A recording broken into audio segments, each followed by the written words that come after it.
ये competitive world है, ecosystem है।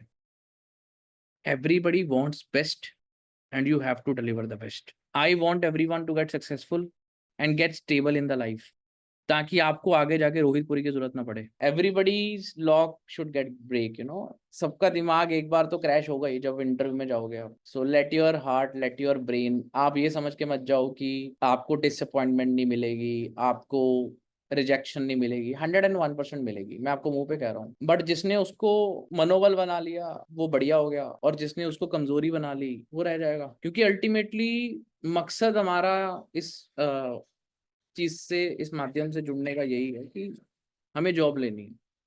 और जो बच्चा ये सोच के लेगा कि हाँ उसको करना तो है लेकिन और आता भी है और चांस भी ढूंढना है कि जॉब मिले और मैं इंटरव्यू दूं, अब रिजेक्शन को इम्प्रूव करना बहुत जरूरी है। रिजेक्शन को रिजेक्शन लेना कि मैं रिजेक्ट हो गया, ये नहीं सोचना कि रिजेक्शन के काफी कारण हो सकते हैं।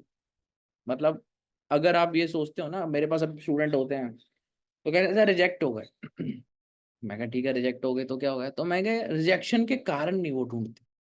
हमेशा आपके रिजेक्शन का कारण ये नहीं होता कि आपने इंटरव्यू खराब दी। हमेशा आपके रिजेक्शन का कारण ये नहीं होता कि आपने इंटरव्यू के अंदर अपनी कम्युनिकेशन खराब थी या बिहेवियर खराब था। हमेशा रिजेक्शन के अंदर ये नहीं होता कि आपका स्किल खराब था, आपको कुछ आता नहीं था। रिजेक्शन के कारण ये भी हो सकते हैं कि कंपनी को जिस चीज की जरूरत है आप वो नहीं हो। रिजेक्शन के कारण ये भी हो सकते हैं जिस प्रोजेक्ट पे आपको वो लगाना चाहते हैं उस प्रोजेक्ट की सिमिलैरिटी आपकी सीवी के अंदर नहीं है, वो बहुत ही स्पेसिफिकली चीजें देख रहे हैं। रिजेक्शन का कारण ये भी हो सकता है कि आप ओवर क्वालिफाइड हो। आप उनको लगता है कि इस बंदे को अगर मैं 5 लाख में हायर करता भी हूँ तो मुझे छोड़ के चला जाएगा, बिकॉज इसके पास इतनी नॉलेज है कि 8 लाख का बंदा है और मैं 8 लाख इसको दे नहीं सकता। ये भी हो सकता है। रिजेक्शन का कारण ये भी हो सकता है कि कंपनी दिखाने के लिए हायरिंग कर रही है, करने के लिए हायरिंग नहीं कर रही। उसको जरूरत ही नहीं हायरिंग करने की, लेकिन क्या होता है कि एक प्रोसेस चलाना होता है। कभी कंपनीज ने, काफी कंपनीज चलाती हैं, एमएनसी भी चलाती हैं, मिड लेवल भी चलाती हैं, जो हायरिंग हायरिंग क्योंकि मैं ऐसी कंपनी का नाम नहीं लेना चाहता, बहुत सारी ऐसी कंपनीज हैं जो हर महीने पोस्ट डालती हैं we are hiring, but actually they are not hiring. एक भी बंदा कभी हायर नहीं होता उस कंपनी के अंदर, मुझे पता है, क्योंकि हम तो पोस्ट डालते हैं ना, हम इंस्टाग्राम पे, सोशल मीडिया पे बच्चों को बताते हैं कि इसकी हायरिंग चल रही है। हमारा काम है, कंपनी हमें कहती है रोहित सर डाल दो अपने पोस्ट पे जो रिक्वायर्ड स्टूडेंट है। अब अगर मैं उनसे पूछूं, मेरे पास ऐसी एक कंपनी है जो स्टूडेंट कहते हैं कि सर इसका रिप्लाई नहीं आता, या फिर ये हमें कॉल बैक नहीं करते, या फिर वही बच्चा 8 लाख का पैकेज लेके बैठा है और वही बच्चे का सेकंड जो राउंड होता है उसी में उसको रिजेक्ट कर दिया जाता है। अब वो कंपनी को रीजन पूछते हैं, रोहित सर आप डाल दीजिए ना, क्या ही फर्क पड़ रहा है, हमारी कंपनी की शोभा बढ़ रही है, आपकी मार्केटिंग हो रही है, that is what there response. तो उनको हम बैन कर देते हैं। अब रिजेक्शन, जो बच्चा रिजेक्ट, अब मान ले 200 बच्चा उन्होंने प्रोसेस किया, 20 अच्छा बच्चा था उसमें, 10% बच्चे अच्छे थे, वो बच्चे जब रिजेक्ट हो गए उस कंपनी से, वो तो यही सोचेंगे ना यार हमारी स्किल के कारण, हमारी कैपेबिलिटी के कारण वो मैं रिजेक्ट हो गया, मेरे पास इतना स्किल सेट नहीं था कि मैं रिजेक्ट हो गया, मुझे कंपनी ने सेकंड राउंड में रिजेक्ट कर दिया। बट एक्चुअल में कंपनी को आपकी रिक्वायरमेंट ही नहीं थी। So you are wrong here, you getting my point everybody. Rejection हमेशा वन साइडेड नहीं होती। रिजेक्शन बंदे के ऊपर भी डिपेंड करती है कि सामने वाला बंदा शायद आपको ना पसंद करे, भले ही आप में स्किल सेट हो। अब मान लो मैं बहुत ही ज्यादा एजुकेटेड हूँ, मैं इंटरव्यू दे रहा हूँ और एंड में मुझे जरूरत नहीं है इस इंटरव्यू की, तो मैं रूड हो गया थोड़ा सा या फिर ईगो दिखा दी, उनको बंदा ही ऐसा चाहिए था, क्या पता वो सिलेक्ट कर लें कि हाँ यार हमें कम्युनिकेशन करनी है, हमें क्लाइंट से प्रोजेक्ट खींचना है, ये बीडी का काम भी कर सकता है, ये बीए का काम भी कर सकता है और ये डेवलपर भी है, तो वी वांट दिस गाय। ऐसा भी होता है। कई बार वो आपकी रूडनेस चेक करते हैं। कई बार क्या होता है, ऐसा ऐसा इंसान हमें नहीं चाहिए, बदतमीज इंसान है ये, तो रिजेक्शन का कारण ये भी हो सकता है। तो रिजेक्शन वन साइडेड कभी नहीं होती। कई बार क्या होता है, मान लो ऋषिकेश है, इसने बहुत आंसर बढ़िया दिए, पर ऋषिकेश की शक्ल पसंद नहीं आई, इसका बोलने का ढंग पसंद नहीं आया, छोड़ो यार, इंटरेस्टिंग बंदा चाहिए हमें, क्योंकि जो बंदा सेकंड राउंड थर्ड राउंड ले रहा है वो मैनेजर होगा तुम्हारा कहीं ना कहीं, या फिर कुलीग होगा आने वाले टाइम में, ये भी हो सकता है। कई बार बंदा इंटरेस्टिंग होता है, मान लो अंश है, मुझे अच्छा लगा बंदा कि यार ये ना भले इसको आंसर 50% आ रहे हैं, ये कहीं ना कहीं कोशिश कर रहा है उसको पढ़ने की, फ्रेशर है ये, लेकिन ये आंसर दे पा रहा है और ये कह पा रहा है कि सर मैं इसको ये करूंगा, मैं इसका ये करूंगा, he is figuring out the way कि मैं ये कर पाऊंगा। You getting my point.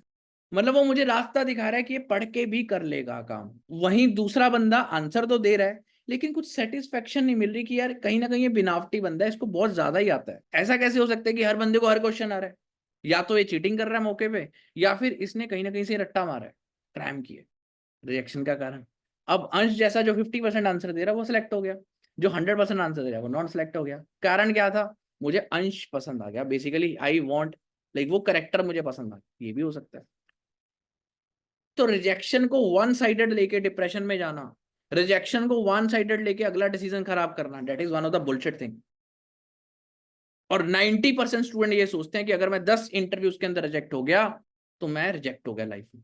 घंटा, अरे भाई साहब 10 में से 5 कंपनी तो हायर ही नहीं कर रही थी, 2 कंपनी को तेरी शक्ल पसंद नहीं आई, हाँ 2 कंपनी के अंदर तूने बुलशिट किया, एक कंपनी वैसे ही डंप हो गई या उनका प्रोजेक्ट चला गया, तो रिजेक्शन तो 2 कंपनीज में ही हुई ना।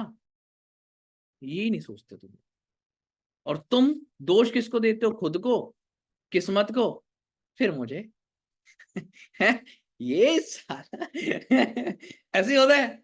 मुझे मतलब कोई भी जो आपको पढ़ा रहा है, कोई भी जो आपका मेंटर है, मैं एक लड़की की एग्जांपल देता हूँ। रिसेंटली उसके मामा उसको गाइड कर रहे थे, ही वाज इन टेक, तो उन्होंने मुझे रिकमेंड किया।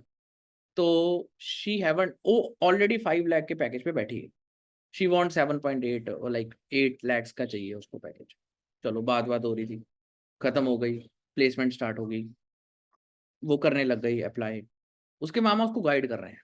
मैं तो उस टाइम पे हूँ नहीं, जब प्लेसमेंट्स होती है मेरे से जो बच्चा बात कर लेता है, मैं तो 1-1.5 महीने में एक बार 2 बार बात हो जाती है स्टूडेंट से।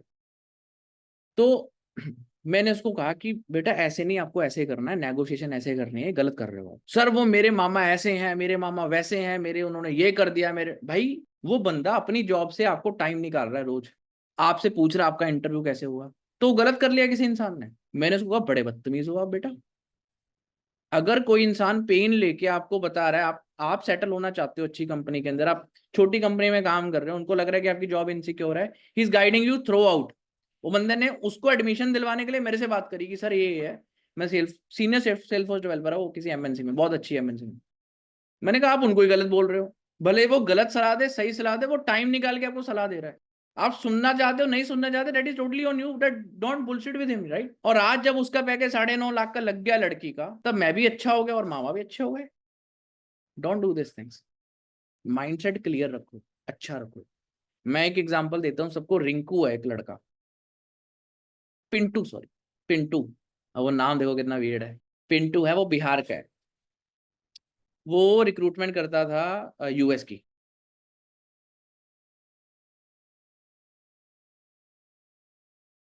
मेरे पास आया था, एचआर था वो। अभी वो उसका पैकेज मेरे ख्याल से 17-18 लाख रुपए, पिछले साल का, पिछले से 2022 की एंड में आया था, दिसंबर में। 2023 का स्टूडेंट है, 2023 में उसकी प्लेसमेंट हुई है। अब पिंटू की कहानी ऐसे है, जब वो आया 2021 में, पहले मेरे पास आया, पढ़ा बीच में। अब उसकी जो सैलरी थी वो थी 1.5 लाख रुपए महीना, 1-1.25 लाख रुपए महीना, और वो ऊपर से 1-1.25 लाख और कमा ले, तो 3 के करीब या 2.5 के करीब कमाता था पहले। लेकिन प्रॉब्लम थी, कई बार उसकी जॉब कॉन्ट्रेक्चुअल थी, कई बार उसको 50,000 भी नहीं बचते थे, कई बार उसको 2.5 लाख बच जाते थे। तो it was very risky job, तो वो टेंशन में रहता था हमें। लेकिन प्रॉब्लम ये थी, उसको ये था कि यार मैं तो 2.5 लाख रुपए कमाता हूँ, मैं कैसे गिरूँ 1 लाख पे। प्रॉब्लम ये थी क्योंकि रेलेवेंट एक्सपीरियंस नहीं था और इतना एक्सपोजर नहीं था टेक्नोलॉजी से। बट फिर आया मुझे 10 महीने बाद, जब मैं कनाडा गया हुआ था, कि सर मुझे दोबारा इंटरव्यू देने हैं। मैं आपको इसलिए बता रहा हूँ, आप रेलेवेंसी निकाल सकते हो रिजेक्शन की। कह रहा है मुझे इंटरव्यू देने हैं, मैंने कहा दे दे।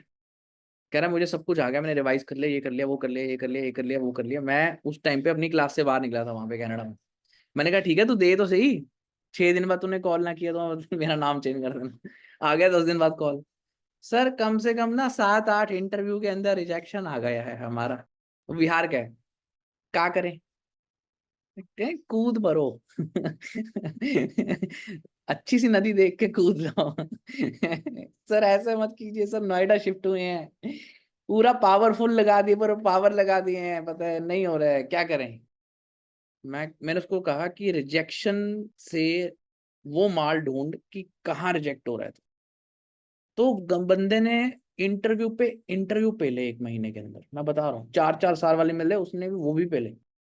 और जिस ट्रिगर में, जिस असिंक्रोनस में, जिस पर्टिकुलर टॉपिक के अंदर वो रिजेक्ट हो रहा था, उसको रातों रात वो इस तरीके से वो कर रहा था, लाइक एनीथिंग। 1.5 महीने बाद जब उसका कॉल आया, कहता सर मैंने कम से कम 25 से 35 इंटरव्यू मैंने दिए, मुझे पता ही नहीं मैंने कितने दिए 1 महीने के अंदर, लेकिन बहुत दिए। पता नहीं क्या बन के उसने दिए, मतलब राहुल बन के दिए, राकेश बन के दिए, दे रहा था वो। जो भी उसका रूममेट था उसका आधार कार्ड लगा के सब दे रहा था इंटरव्यू। कह रहा सर अब ये टेंशन नहीं है कि क्वेश्चन क्या सामने वाला पूछेगा, अब ये टेंशन है मैं आंसर क्या दूंगा। समझ रहे हो? मैं क्या, बस यही टेंशन होनी चाहिए। अब तुझे आता है, तुझे पता है सामने वाला क्या क्वेश्चन, जिसने 35 इंटरव्यू दे दिए, मतलब एक कंपनी 3 बार रिजेक्ट होके उसको पता लग गया क्या क्या पूछती है मैक्सिमम, उसको सब पता लग गया। अब जब उसने इंटरव्यू देने स्टार्ट किए, पहला क्लियर हुआ, साथ के साथ सेकंड हुआ, साथ के साथ थर्ड हुआ, तो मेरी जो कन्वर्सेशन हुई उसके बाद मैंने उसको कहा कि इस तरीके से, क्योंकि प्रोजेक्ट नहीं किया था उसने। देखो यहाँ पे प्रोजेक्ट कितनी महानता है। कहता सब कुछ आता है, पता नहीं कहाँ, मुझे भी नहीं पता लग रहा था, मैं कैसे बता दूं भाई तुम कहाँ रिजेक्ट हो रहे हो। मैं क्या, रिकॉर्डिंग करो, मैं हमेशा कहता हूँ। फिर जब उसने ट्रिगर, एक दिन भी 45 दिन के अंदर ऐसा नहीं किया, कहता मैंने 2 ट्रिगर रोज लिखे, असिंक्रोनस रोज रिवाइज करी है, LWC रोज रिवाइज करी है। अब उसको इतनी चीजें उसकी क्रैम हो गई थी कि कोई क्वेश्चन ऐसा नहीं था जो इंटरव्यूअर पूछे और आंसर नहीं दे पाए। लेकिन यहाँ पे प्रोजेक्ट की लूपिंग बहुत इंपॉर्टेंट है। जब उसने प्रोजेक्ट किया, मैंने कहा तू प्रोजेक्ट एक बार देख, कहता हाँ सर वो हो सकता है। जब उसने प्रोजेक्ट रिवाइज किया 2 दिन में, तीसरे दिन इंटरव्यू क्रैक हुआ, पहला, दूसरा, तीसरा, चौथा। Then he shifted to 13.5 lakh का पैकेज। आप चाहते हो मैं पिंटू को कह के आज ही आपका सेशन बुक करवा सकता हूँ, कोई ऐसी बात नहीं है। बहुत प्यारा बच्चा है। साढ़े जब उसका 13.5 लाख, मेरे ख्याल 13 लाख में गया वो, 13.5 लाख में वो बंदा गया। यकीन मानो जिसकी कम्युनिकेशन जीरो है, आज भी अगर आप उससे बात करोगे ना, मैं लेके आऊंगा मीटिंग में, नेक्स्ट क्लास में ले आऊंगा, कम्युनिकेशन सर जीरो है उसकी। आज भी बात करोगे आपको पता लग जाएगा। और इंटरव्यू को वो मुंह पे कहता है मेरी कम्युनिकेशन जीरो है, कम्युनिकेशन के बेसिस पे मुझे जज मत करो, आप इंटरव्यू लो। सीधा वो कहता है इंटरव्यू जाने में। और लेकिन उसका जो आंसर है अभी, वो सारे जस्टिफाइड है।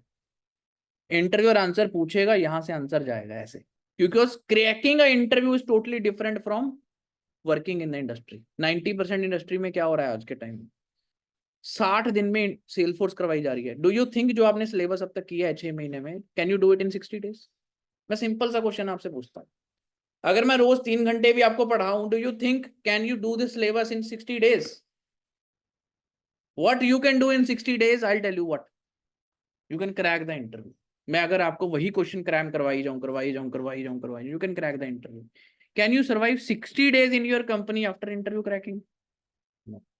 आपको क्या लगता है इस बैच के अंदर जो बच्चे बैठे हैं उन, वो सेल फॉर जॉब के अंदर हैं तब भी बैठे हैं, क्यों बैठे हैं?